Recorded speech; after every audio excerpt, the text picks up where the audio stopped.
Néhémie, chapitre 8. Néhémie, chapitre 8 et chapitre 9, pour notre méditation de ce matin. On lira le début du chapitre 8 et le début du chapitre 9. Néhémie, chapitre 8. Alors tout le peuple s'assembla comme un seul homme sur la place qui est devant la porte des eaux. Ils dirent à Esdras, le scribe, d'apporter le livre de la loi de Moïse, prescrite par l'Éternel à Israël. Et le sacrificateur Esdras apporta la loi devant l'assemblée, composée d'hommes et de femmes, et de tous ceux qui étaient capables de l'entendre. C'était le premier jour du 7e mois. Et au chapitre 9, au verset 1, le 24e jour du même mois, les enfants d'Israël s'assemblèrent, revêtus de sacs, couverts de poussière, pour la célébration d'un jeûne. Ceux qui étaient de la race d'Israël, et s'étant séparés de tous les étrangers, se présentèrent, confessèrent leurs péchés, les iniquités de leurs pères. Lorsqu'ils furent placés, on lut dans le livre de la loi de l'Éternel leur Dieu pendant un quart de la journée, et pendant un autre quart, ils confessèrent leurs péchés et adorèrent l'Éternel Dieu. Amen. Voilà, les événements que nous allons décrire ce matin, que nous allons commenter ce matin, sont clairement décrits comme se situant dans le 7e mois de l'année 445 avant Jésus-Christ. Voilà, c'est une année réelle dans l'histoire des hommes, et alors que sur la terre il devait se passer des tas de choses, ici ou là, il y avait à Jérusalem, dans ce 7e mois, des événements qui ont été collectionnés, qui ont été gardés dans la Bible, parce qu'ils ont leur importance pour les hommes et les femmes qui veulent connaître Dieu. Alors, on peut se rappeler que tout avait commencé, toute l'histoire de Néhémie avait commencé au premier mois de la même année, en 445, vous trouvez ça dans Néhémie au chapitre 2, au verset 1, lorsque Néhémie avait reçu le feu vert pour aller reconstruire les murailles de Jérusalem qui avaient été détruites 150 ans auparavant. Au premier mois de l'année 445, Néhémie, qui avait dans son cœur ce désir, mais qui ne voyait pas comment les portes pouvaient s'ouvrir, a vu les portes s'ouvrir, et puis il a commencé à se diriger vers Jérusalem. Il a fait un très long voyage parce qu'il habitait à ce moment-là à Suse, en Babylonie. Et le livre d'Esdras nous dit par exemple que lorsque Esdras est venu plusieurs années auparavant d'à peu près la même région jusqu'à Jérusalem, il avait mis 4 mois entiers pour venir. Vous voyez, il n'y avait pas de bouchons à l'époque, mais il n'y avait pas d'autoroute non plus. Donc c'était très difficile de se déplacer, de faire 1 millier de kilomètres. Ils avaient mis plusieurs mois. Il avait mis plusieurs mois, il était arrivé à Jérusalem, il avait constaté que la ville de Jérusalem était complètement détruite, les murailles étaient brûlées, il n'y avait plus de murailles, et à peine arrivé, il s'est mis au travail.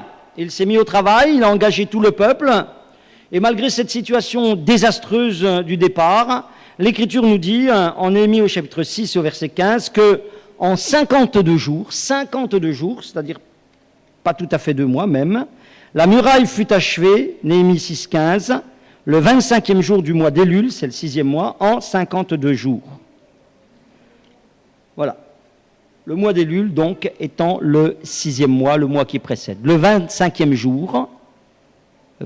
jour, la muraille est achevée. Donc, on a dit que c'était une succession de temps, de phases. Il y avait une phase d'intention, première phase d'intention, vous avez l'intention de reconstruire, elle avait été suivie d'une phase de réalisation, et puis la réalisation étant achevée, on a vu la semaine dernière qu'il y a eu une phase d'organisation. Il a fallu organiser maintenant la vie à l'intérieur de Jérusalem pour que cette construction puisse fonctionner. Et on pourrait maintenant appeler cette dernière phase qui apparaît ici et dont nous allons parler ce matin, je dirais la phase de consolidation. La phase de consolidation. En réalité, il y a beaucoup de qualificatifs, c'est-à-dire il y a beaucoup de mots différents qui auraient pu être utilisés pour qualifier ce temps qui suit l'organisation. Et à chaque fois que je reprenais ce passage et que je notais, je me suis rendu compte que je ne mettais jamais le même titre. Je l'ai d'abord appelé le temps de l'enseignement de la parole de Dieu. Après, je l'ai appelé le temps des réjouissances, parce que je voyais plus que certains passages parlaient de réjouissances. Après, je l'ai appelé aussi le temps de l'engagement. Une autre fois, je l'ai appelé, c'était ce qui était prévu pour ce matin, le temps du rassemblement, du culte et de la reconnaissance. J'ai trouvé un grand titre là. Et puis après, finalement, la dernière chose que j'ai trouvée ce matin, c'est le temps de consolidation. Et à chaque fois que je relisais la partie, je lui donnais donc un titre différent. Et en réalité, même le dernier, avec tous les autres, aucun de ces titres ne décrit totalement, parfaitement, ce dernier temps. Ni enseignement, ni réjouissance, ni engagement, ni rassemblement, ni culte, ni reconnaissance, ni consolidation sont véritablement ce qui s'est passé à ce moment-là. Ces choses-là ne sont que les aspects différents de ce qui est finalement le temps du spirituel. Le temps maintenant, qui va suivre le temps de l'organisation, le dernier temps, c'est le temps du spirituel. Parce que c'est là le but de Dieu. Le but de Dieu dans toute construction, dans toute reconstruction que Dieu fait, que Dieu accompagne, le but de Dieu, c'est le spirituel. Le but de Dieu n'est jamais la construction en elle-même. Le but de Dieu, c'est ce qu'on va faire de cette construction. Quand Dieu fait l'arche dans le désert, ou quand il fait le temple de Salomon, son but n'est pas d'avoir une belle construction. Son but n'est pas d'avoir une belle tente dans le désert, bien entourée, avec des beaux tissus. Son but n'est pas d'avoir un beau temple en plein centre de Jérusalem. Non, son but, c'est que cette construction favorise la vie spirituelle du peuple, développe la vie spirituelle du peuple, que cette construction amène la présence de Dieu. Et d'ailleurs, il nous est dit, pour l'arche comme pour le temple, que lorsqu'elle va être faite, cette construction, la nuée de Dieu, la présence de Dieu va venir là. Parce que c'est ça que Dieu veut. C'est être présent au milieu de son peuple, c'est être présent dans son temple. Et quand Dieu aujourd'hui favorise la construction d'un lieu de culte, par exemple comme celui-ci, c'est de toute évidence pour que ce soit un lieu de culte, que ce soit une maison de prière. Ma maison sera appelée une maison de prière. C'est pour ça que Jésus, lorsqu'il rentre dans le temple et qu'il voit ce que les gens ont fait de cette construction voulue de Dieu, il est en colère. Parce que ce n'est pas ça le but de Dieu. Le but de Dieu, c'est pas que le temple soit un lieu de marchandage, un lieu de commerce, mais que ce soit une maison de prière. Que ce soit un lieu où il puisse se manifester. Et quand Dieu reconstruit un individu, lorsqu'il construit une vie, c'est pour qu'elle devienne le temple de son esprit. Il faut que ça soit clair, ça. C'est marqué, par exemple, regardez dans 1 Corinthiens, au chapitre 6, je vais juste faire une petite parenthèse, parce que c'est vraiment ça qu'il faut comprendre ce matin. 1 Corinthiens, chapitre 6, verset 19, « Ne savez-vous pas que votre corps est le temple du Saint-Esprit qui est en vous, que vous avez reçu de Dieu et que vous ne vous apparteniez point à vous-même. » Votre corps est le temple du Saint-Esprit. C'est ça que je veux. C'est à ça que je vous destine. Et remarquez que dans le même chapitre, quelques versets auparavant, au verset 9, il est parlé de toutes sortes d'individus. Il est dit au verset 9, « Ne vous y trompez pas, ni les débauchés, ni les idolâtres, ni les adultères, ni les efféminés, ni les homosexuels, ni les voleurs, ni les cupides, ni les ivrognes, ni les outrageux, ni les ravisseurs n'hériteront le royaume de Dieu. Et c'est là ce que vous étiez quelques-uns d'entre vous, mais vous avez été lavés, mais vous avez été sanctifiés, mais vous avez été justifiés au nom du Seigneur Jésus-Christ et par l'Esprit de Dieu. » Il est parlé ici de gens dont la vie était en ruine.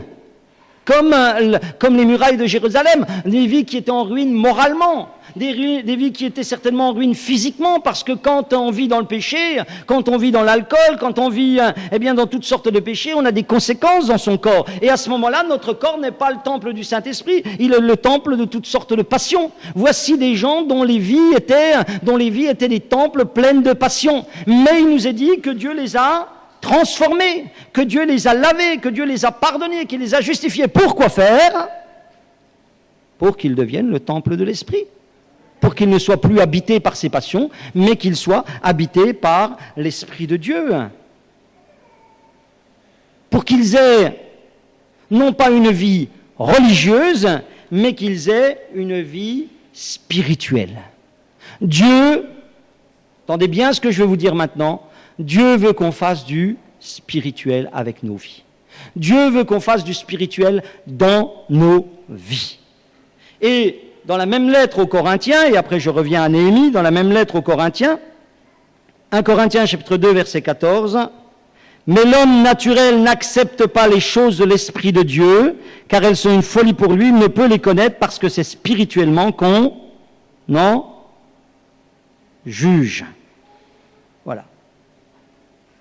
Ce passage, on ne le lit pas tout en entier, mais ce passage nous rappelle combien le spirituel est contre nature à l'homme pécheur, à l'homme déchu, à l'homme séparé de Dieu. Le spirituel est quelque chose qui est contre nature.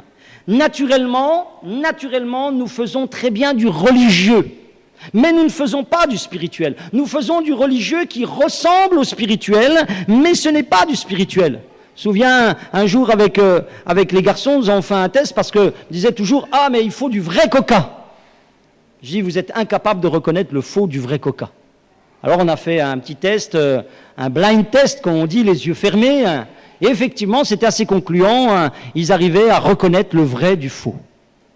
C'était visiblement différent. Vous voyez, le religieux, c'est le faux coca, et le spirituel, c'est le vrai coca. Si on peut prendre cette image jusqu'au bout. Quelle différence? Quelle différence? Bien, le religieux, ça peut se faire sans contact avec Dieu, ça peut se faire sans contact avec la source, ça peut se faire sans contact avec le Dieu vivant. Le spirituel, c'est ce qui se fait au contraire, avec le contact et avec la relation avec Dieu. On peut faire du religieux ou on peut faire du spirituel. Le religieux ne sert à rien aux yeux de Dieu. Dieu veut qu'on fasse du spirituel. C'est difficile de faire du spirituel. Dans sa propre vie, c'est difficile de faire du spirituel parce que nous sommes immanquablement attirés par le religieux. Quelqu'un a dit que l'homme était un animal religieux et nous sommes attirés par cette nature religieuse qui est en nous et en plus, nous ne faisons pas toujours très bien la différence. Nous croyons faire du spirituel et nous ne faisons que du religieux. Mais n'oubliez jamais, si Dieu vous a reconstruit, si Dieu vous a libéré, si Dieu un jour a mis son esprit en vous, eh bien c'est pour que vous soyez spirituel. C'est pour vous spiritualiser. Alors maintenant que je vous ai dit ces choses, je reviens à Néhémie pour voir qu'est-ce que ça signifie. Parce qu'on a un exemple extraordinaire dans Néhémie de ce que c'est que spiritualiser. Ainsi, d'abord, toujours au sujet de cette tension qui existe entre le religieux et le spirituel, je voudrais vous faire remarquer, et c'est pourquoi je vous invite à lire dans 2 Chroniques, c'est juste avant Néhémie, 2 Chroniques, au chapitre 36, le dernier chapitre des Chroniques. Je voudrais vous faire remarquer que lorsque Jérusalem a été détruite, 150 ans auparavant, il y avait à Jérusalem du religieux, mais il n'y avait pas de spirituel. Et c'est justement parce qu'il n'y avait pas de spirituel, ou en tous les cas, parce que le spirituel n'était pas supérieur au religieux, que cette ville elle a été détruite. 2 Chroniques, chapitre 36, verset 14, « Tous les chefs des sacrificateurs et le peuple multiplièrent aussi les transgressions selon toutes les abominations des nations, et ils profanèrent la maison de l'Éternel qu'ils avaient sanctifiée à Jérusalem. » Verset 15, chapitre 36, de 2 Chroniques, l'Éternel, le Dieu de leur père, donna de bonne heure à ses envoyés la mission de les avertir. Il voulait épargner son peuple et sa propre demeure, mais ils se moquèrent des envoyés de Dieu, ils méprisèrent ses paroles, ils se raillèrent de ses prophètes, jusqu'à ce que la colère de l'Éternel contre son peuple devienne sans remède. Donc, vous voyez, si on lit attentivement là ce qui nous est dit, il dit qu'il y avait des sacrificateurs, ça veut dire qu'il y avait des prêtres, il y avait une maison de l'Éternel, il y avait même une parole de Dieu qui était donnée. Mais tout cela n'était pratiqué que d'une manière religieuse. Tout cela n'était reçu que d'une manière religieuse. Qu'est-ce que ça veut dire, d'une manière religieuse? Quand le peuple s'accommode du péché, tout en allant à l'église, tout en allant dans la maison de l'Éternel, on est dans du religieux. Quand le peuple s'accommode avec le péché, quand le lieu de culte est profané, comme il nous est dit là, ils ont profané la maison de l'Éternel. Qu'est-ce que ça veut dire profaner? Le dictionnaire va dire qu'on ne respecte pas le caractère sacré des choses. Je crois qu'on en a un petit peu parlé la semaine dernière. On avilit, on dégrade, on laisse aller, on ne tient pas ce que Dieu a dit dans sa maison. On est dans le religieux. Quand la parole de Dieu elle est méprisée et que les serviteurs de Dieu qui avertissent ne sont pas écoutés, on est dans le religieux. La parole de Dieu était bien prêchée, mais elle n'était pas écoutée. On s'en moquait. Au résultat, il nous est dit au verset 17, « Alors l'Éternel fit monter contre le roi des Chaldéens et tua par l'épée leurs jeunes gens dans la maison de leur sanctuaire. Il n'épargna ni le jeune homme, ni la jeune fille, ni le vieillard, ni l'homme aux cheveux blancs. Il livra tout entre ses mains. » Verset 19, « Ils brûlèrent la maison de Dieu, ils démolirent les murailles de Jérusalem, ils livrèrent au feu tous ses palais et détruisirent tous les objets précieux, etc. » Pourquoi? Parce que la religion n'offre aucune garantie à personne. Et si ta vie avec Dieu n'est qu'une vie religieuse, tu n'as aucune garantie de la présence de Dieu, de l'assistance de Dieu, de la puissance de Dieu dans ta vie. Ça, c'était 150 ans avant. Les murailles ont été brûlées, ont été détruites. Il y avait des sacrificateurs, il y avait une maison de l'Éternel, il y avait la parole de Dieu, mais tout cela était vécu d'une manière religieuse. On faisait les choses, on vivait dans le péché à côté, on ne s'occupait pas de Dieu. 150 ans plus tard, les murailles sont reconstruites, la vie dans Jérusalem est donc réorganisée, on l'a vu, mais cela ne servira de rien s'il n'y a pas de vie spirituelle. Et les responsables que sont Esdras et Néhémie le savent très bien, ils savent très bien que si c'est le religieux qui vient maintenant habiter dans cette ville, alors on retournera aux choses anciennes et on retournera aux mêmes catastrophes. Et vous savez, on peut avoir la plus belle des organisations. Si on n'a pas de vie spirituelle à l'intérieur, ça n'aboutira à rien. Et on peut avoir la plus belle des vies, et on peut avoir la plus belle des situations, et on peut avoir la plus belle des situations sociales. Si on n'a pas de vie spirituelle à l'intérieur, ça n'aboutira à rien, et à rien de bon surtout. C'est ça que nous apprend la Bible. Et c'est ça que nous apprend l'histoire de Néhémie. Et ça, c'est valable hier comme aujourd'hui. Et Dieu donne des cadres pour qu'on fasse du spirituel. C'est mon point suivant maintenant. Dieu donne des cadres, Dieu donne des situations, si vous voulez, j'essaye toujours d'utiliser les mots les plus simples. Dieu donne des situations pour qu'on fasse du spirituel. Et le 7e mois, on a lu que l'histoire là a commencé au 1er mois, et puis on a vu que le 24e mois encore, il y avait encore des choses qui se passaient. Et le 7e mois était tout particulièrement un temps qui était dans la pensée de Dieu, destiné au spirituel. Regardez ce qui était prévu dans la loi. Ce qui était prévu bien avant que le peuple rentre dans le pays promis, dans Lévitique, au chapitre 23. Lévitique, chapitre 23. Voilà ce qui était planifié par Dieu pour le peuple lorsqu'il serait dans le pays promis et lorsqu'il serait dans Jérusalem. Il est dit, dans Lévitique, au chapitre 23 et au verset 24, « Parle aux enfants d'Israël et dit, le 7e mois, le 1er jour du mois, vous aurez un jour de repos publié au son des trompettes et une sainte convocation. Lisons encore le verset 26 et le verset 27. L'Éternel parla à Moïse et dit, « Le 10e jour de ce 7e mois, ce sera le jour des expiations. Vous aurez une sainte convocation, vous humilierez vos âmes et vous offrirez à l'Éternel des sacrifices consumés par le feu. » Puis ce n'est pas tout. On lit encore un petit peu plus bas, au verset 33. L'Éternel parla à Moïse et dit, « Parle aux enfants d'Israël et dit, le 15e jour de ce 7e mois, ce sera la fête des tabernacles en l'honneur de l'Éternel. Pendant 7 jours. Le premier jour, il y aura une sainte convocation, vous ne ferez aucune œuvre servile. Pendant 7 jours, vous offrirez à l'Éternel des sacrifices consumés par le feu. » Tout ce mois était un mois qui était consacré à se tenir devant Dieu. En tous les cas, presque la moitié du mois. Le premier jour, c'est ce qu'on appelle la fête des trompettes. C'était un jour de repos. C'était la fin des récoltes. Et c'est là, dans ce mois-là, que se finissaient les récoltes. On allait commencer, dans le mois qui suivait, les labours pour recommencer un nouveau cycle. Et d'ailleurs, aujourd'hui, le nouvel an des Juifs commence là, au premier jour du 7e mois. Dans l'année civile, parce qu'ils ont une année religieuse et une année civile, mais dans l'année civile, le premier jour du 7e mois, c'est le nouvel an. Parce qu'on recommence une année. On a tout récolté ce qui était de l'année suivante, l'année précédente, et on va recommencer une nouvelle année. Le 10e jour, c'était la fête des expiations, ce qu'on connaît aussi sous le nom du Yom Kippour. C'est le jour du grand pardon, le jour du grand pardon. Et puis le 15e jour, j'ai dit encore, c'était la fête des tabernacles. 7 jours. Ça durait 7 jours, et j'ai dit qu'à cette occasion-là, le peuple faisait quelque chose d'assez curieux. On lui demandait d'aller, on peut le lire peut-être rapidement au verset 40, « Vous prendrez le premier jour ».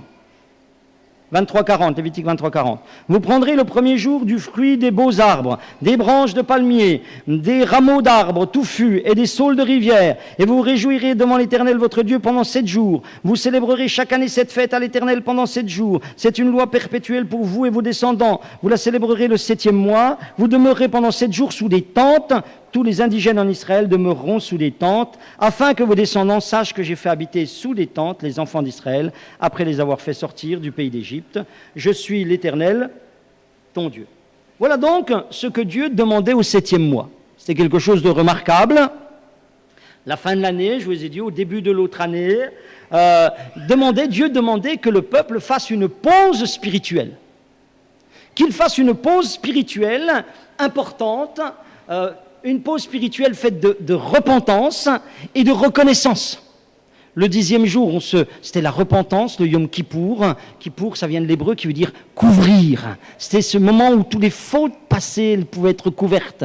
Et après, il nous a dit, il y avait 7 jours de fête où on se réjouissait avec tout ce qui avait été récolté. Et voilà, ça c'était le cadre que Dieu donnait pour que le peuple fasse du spirituel. Et ce qui s'est passé au 7e mois, au temps de Néhémie, est remarquable. Parce qu'ils ont réussi à éviter le piège du religieux, et ils ont vraiment fait du spirituel. Parce que souvent, avec les cadres, les situations que Dieu nous donne pour faire du spirituel, nous, on fait que du religieux. Mais eux, ils ont fait du spirituel. Et c'est même assez extraordinaire, on revient à Néhémie, c'est même assez extraordinaire eh bien, de voir que ces gens, ils avaient tout compris. Ils avaient tout compris, la vie spirituelle.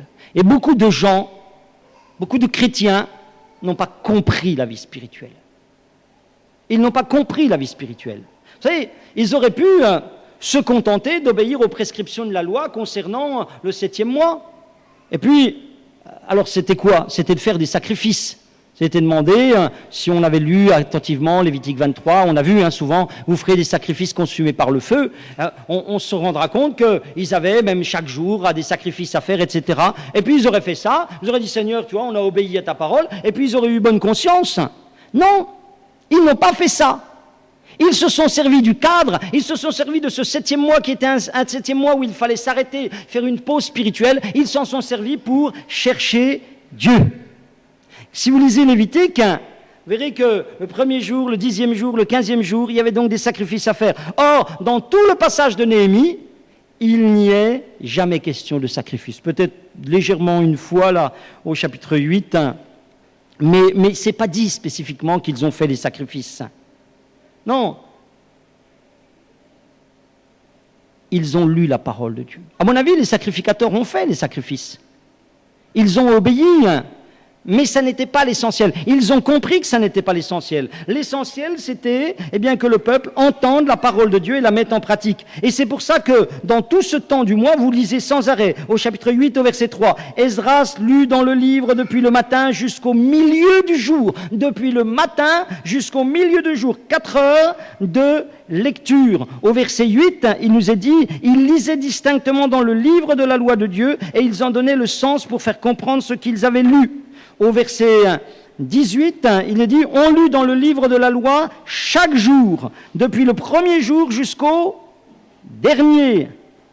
Et on célébra la fête pendant 7 jours, et il y eut une assemblée solennelle le 8e jour, comme cela est ordonné. Et au chapitre 9, au verset 3, il est dit encore, lorsqu'ils furent placés, c'est le 24e jour, on lut dans le livre de la loi de l'Éternel pendant un quart de la journée. Pendant tout le mois, ils ont lu et ils ont expliqué la parole de Dieu. Parce que ils savaient que c'était ça qui allait spiritualiser les gens. C'était qu'ils comprennent la parole et qu'ils la mettent en pratique. Et une deuxième chose encore, qui me fait dire qu'ils ont évité le piège du religieux et qu'ils ont fait du spirituel, c'est ce que nous lisons donc au chapitre 9 au verset 1. Le 24e jour du même mois, les enfants d'Israël s'assemblèrent revêtus de sacs et couverts de poussière pour la célébration d'un jeûne. Le 24e jour, mais normalement, le 24e jour, il n'y avait rien de prévu ce jour-là. C'était même fini, puisque la dernière fête, elle allait du 15e jour au 22e jour.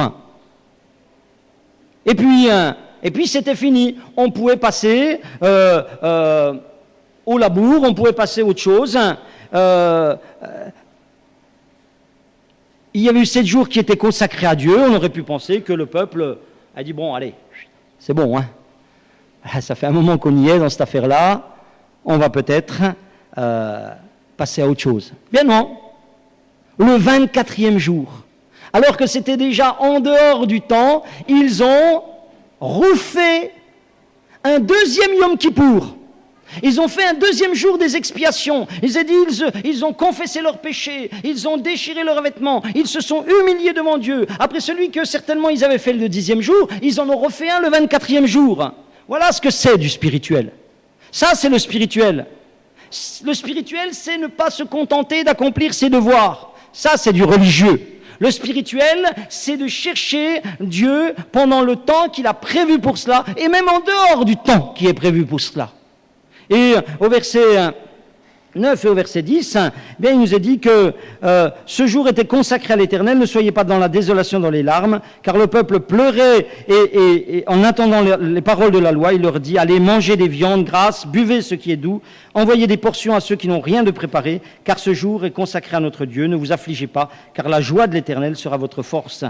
C'est ça, le spirituel, c'est de se réjouir dans la présence de Dieu pendant les jours que nous lui avons consacrés.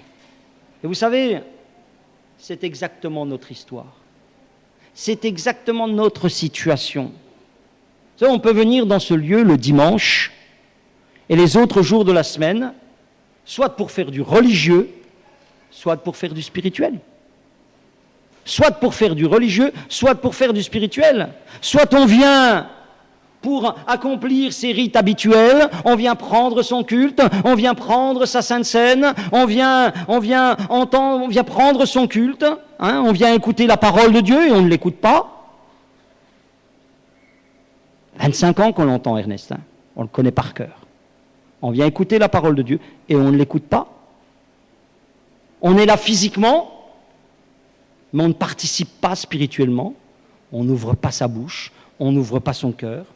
On fait le minimum demandé, on est là, on est venu au culte, et on a bonne conscience. Et on est religieux. Et on n'est pas spirituel. Ou alors on fait du spirituel. Et cette maison, elle est là, Et la parole de Dieu, elle est prêchée pour que nous fassions du spirituel, pour que nous soyons spiritualisés dans nos vies. Parce que c'est ça qui nous donnera d'être victorieux. C'est ça qui nous donnera de voir Dieu agir. Qu'est-ce que c'est faire du spirituel? En quoi ça consiste? Eh bien, on reprend simplement rapidement les points qui sont là et qui ont constitué ce qu'ils ont fait eux à ce moment-là. Bon, premièrement, on met le livre. D'abord, on met le livre à l'honneur. Ils ont mis le livre à l'honneur. Et on y est attentif.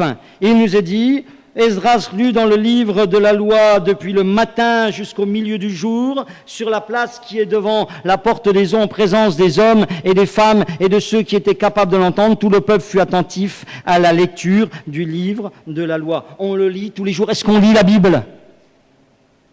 Est-ce qu'on lit la Bible? Ah, on la connaît, c'est plus la peine.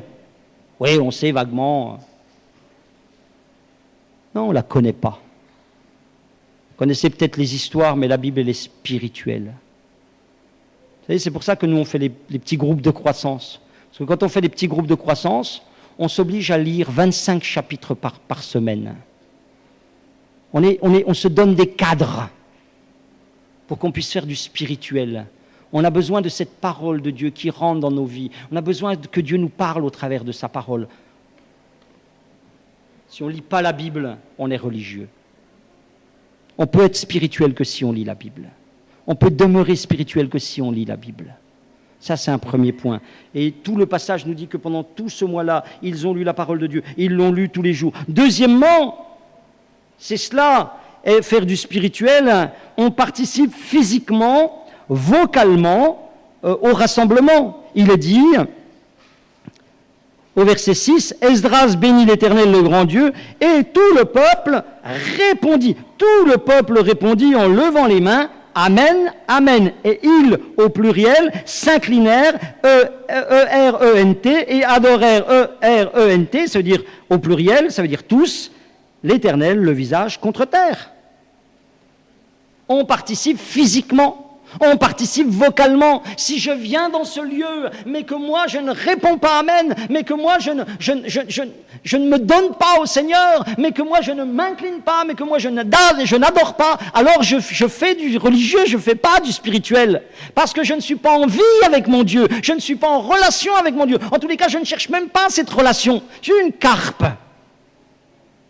Je ne suis pas religieux, je ne suis pas spirituel, je fais du religieux. Il faut le savoir. Il est dit là, ils ont répondu Amen, ils se sont inclinés, ils ont adoré, ils ont participé, ils étaient concernés, ils n'étaient pas que spectateurs. Spectateurs, vous savez quand est-ce qu'on était spectateurs? C'est quand on allait à la messe. Quand on allait à la messe, il y avait un spectacle, il y avait quelqu'un qui faisait un spectacle, des choses qui nous dépassaient, qui étaient symboliques, il coupait des choses, il faisait des choses, et puis nous on regardait. Et puis parfois, si vous alliez dans une très grande messe, dans une cathédrale, vous pouviez peut-être même trouver ça beau. Parce que ça pouvait être beau, avec des grandes orgues, avec de la musique. Et vous n'étiez que spectateurs. Vous êtes dans la religion. Vous ne participez pas. Vous regardez. Le spirituel veut que nous soyons participants. C'est le deuxième point. Le troisième point, on se laisse enseigner. Il est dit au verset 8, ils lisaient distinctement dans le livre de la loi de Dieu et ils en donnaient le sens pour faire comprendre ce qu'ils avaient lu. On se laisse enseigner, on se laisse conduire par la foi et par la grâce. Il est dit au verset 12, et tout le peuple s'en alla pour manger et pour boire, pour envoyer des portions et pour se livrer à de grandes réjouissances, car ils avaient compris les paroles qu'on leur avait expliquées. Et les paroles qu'ils avaient reçues, elles avaient mis de la joie dans leur cœur. Elles avaient mis de bonnes intentions dans leur cœur. Et voyez-vous, au début, quand ils ont entendu la parole de Dieu, il nous est dit dans le passage qu'ils se sont mis à pleurer, qu'ils se frappaient la poitrine, qu'ils étaient désespérés, ils étaient repris, ils étaient abattus.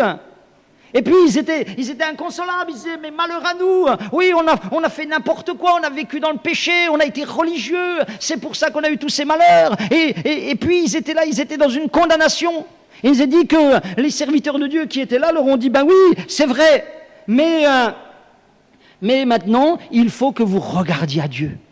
Maintenant, il faut que vous regardiez à Dieu. C'est bien, vous voyez-vous, d'être convaincu de péché. Hein. C'est bien d'être convaincu de péché quand on voit la différence entre notre vie et ce que Dieu demande qu'on fasse. Mais le but de Dieu, c'est que nos regards se détournent de nos propres péchés pour regarder à celui qui pardonne. Amen.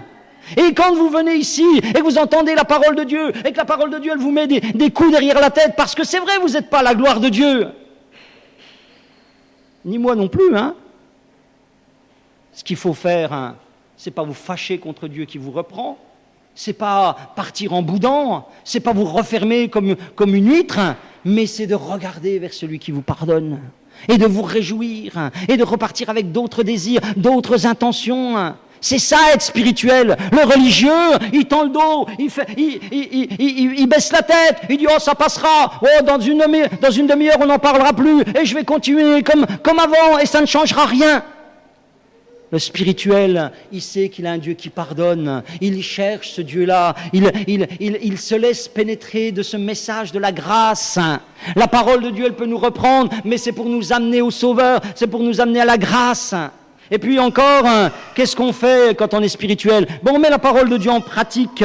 On met la parole de Dieu en pratique, il est dit au verset 14, « Et ils trouvèrent écrit dans la loi que l'Éternel avait prescrit par Moïse que les enfants d'Israël devaient habiter sous des tentes pendant la fête du 7e mois. » Au verset 17, il est dit que toute l'assemblée de ceux qui étaient revenus de la captivité fit des tentes, et ils habitèrent sous ces tentes. Depuis le temps de Josué, fils de Nun, jusqu'à ce jour, les enfants d'Israël n'avaient rien fait de pareil, et il y eut de très grandes réjouissances. Ça veut dire qu'il y avait à peu près 800 ans qu'ils n'avaient pas fait ça. C'était une vérité de la parole de Dieu. C'était écrit, mais ils avaient laissé tomber. Ils avaient trouvé que c'était pas important, c'était difficile, c'était pénible, on faisait des cabanes, après il fallait jeter tout ça, il fallait, pour X raisons, ils avaient laissé tomber. C'était une vérité, mais qui était tombée en désuétude, qui avait été abandonnée. Ils ont vu qu'ils avaient laissé ça, ils l'ont refait. Et quand ils ont pratiqué la parole, eh ben, ils ont eu de la joie. Il y eut de très grandes réjouissances. Pratiquer la parole produit la joie. Pratique la parole, tu auras de la joie. Est-ce que tu manques de joie dans ta vie? Pratique la parole. C'est parce que tu pratiques des choses qui ne sont pas la gloire de Dieu. C'est parce que tu pratiques des choses qui ne sont pas dans la parole de Dieu. Mais si tu pratiques la parole de Dieu, si tu la pratiques de tout ton cœur, cette parole produit la joie. Elle produit la joie. Ils ont fait du spirituel. Qu'est-ce qu'ils ont fait encore? Au 24e jour, il nous est dit, ils ont confessé leurs péchés.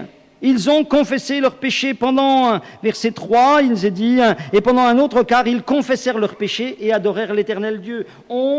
Quand on fait du spirituel dans sa vie, on confesse son péché.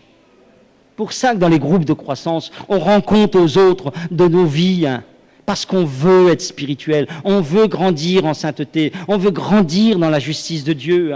Vous savez, il y a une chose plus grave que de pécher. Je veux dire, il y a une chose bien plus grave que de pécher, c'est de garder son péché. Ça, c'est plus grave. Tant que je me suis tu, mes os se consumaient, dit David. Oui, il avait péché, c'était grave, mais c'était plus grave encore parce qu'il taisait son péché, parce qu'il ne l'amenait pas à la lumière de Dieu, parce que s'il l'avait amené à la lumière de Dieu, il aurait fait l'expérience du sang de Jésus qui purifie de tout péché. Et ils confessèrent leur péché et ils adorèrent. Et ils ont adoré le Dieu qui les pardonnait. Amen. Quand on fait du spirituel, c'est ça qu'on fait. Et quand on fait du spirituel, on bénit et on loue Dieu. Au chapitre 9 et au verset 5, il est dit, levez-vous, bénissez l'Éternel votre Dieu d'éternité en éternité, que l'on bénisse ton nom glorieux, qui est au-dessus de toute bénédiction et de toute louange. Amen. Quand on fait du spirituel, oui, on loue le Seigneur. On le place au-dessus, on glorifie son nom, on détache ses yeux de la terre, on détache ses yeux de soi-même et on glorifie Dieu. Amen. Et il y avait un 7e point, mais je le ferai peut-être cet après-midi. Quand on fait du spirituel, c'est tout le chapitre 9 qui suit, on se souvient que notre foi a une histoire. On se souvient que notre présence ici, elle a une histoire. Et là, Néhémie, au peuple qui est là devant lui, Néhémie ou ceux qui enseignent, ils vont rappeler au peuple que, avant qu'il soit là à Jérusalem, pendant des années, des siècles même, il y a eu une histoire derrière eux qui les a amenés à être ce qu'ils étaient là. Et je vous en parlerai peut-être cet après-midi, je n'avais pas prévu comme ça, mais je vous rappellerai que si vous êtes là ce matin, que si vous êtes dans un lieu de culte, c'est parce que vous avez une histoire qui a commencé par un appel de Dieu un jour, qui s'est poursuivi par des délivrances dans votre vie, qui s'est poursuivi par des conduites de Dieu dans votre vie, qui s'est poursuivi par une nouvelle manière de vivre. C'est l'histoire du peuple d'Israël. Et puis on parlera plus en détail de cela, mais voilà, c'est le temps du spirituel. C'est le temps du spirituel. C'est bien, on peut, un jour, on a pris une décision de reconstruire sa vie, de se tenir devant Dieu. On est venu dans l'Église, avec l'aide de l'Église, on a grandi, on est rentré dans une organisation, c'est une organisation, et il faut de l'organisation, parce que sinon on n'avancera pas. Mais la conversion, c'est pas de faire partie d'une organisation. La conversion, c'est pas de faire partie d'une Église. La conversion, c'est d'être spirituel. C'est de faire du spirituel. Et faire du spirituel, c'est de chercher une relation avec le Dieu vivant. Alléluia. C'est pas de s'asseoir dans un lieu et d'attendre que ça se passe. Ça, c'est du religieux. Ça peut amener aucune bénédiction dans votre vie. J'aimerais vraiment que Dieu vous bénisse. Amen.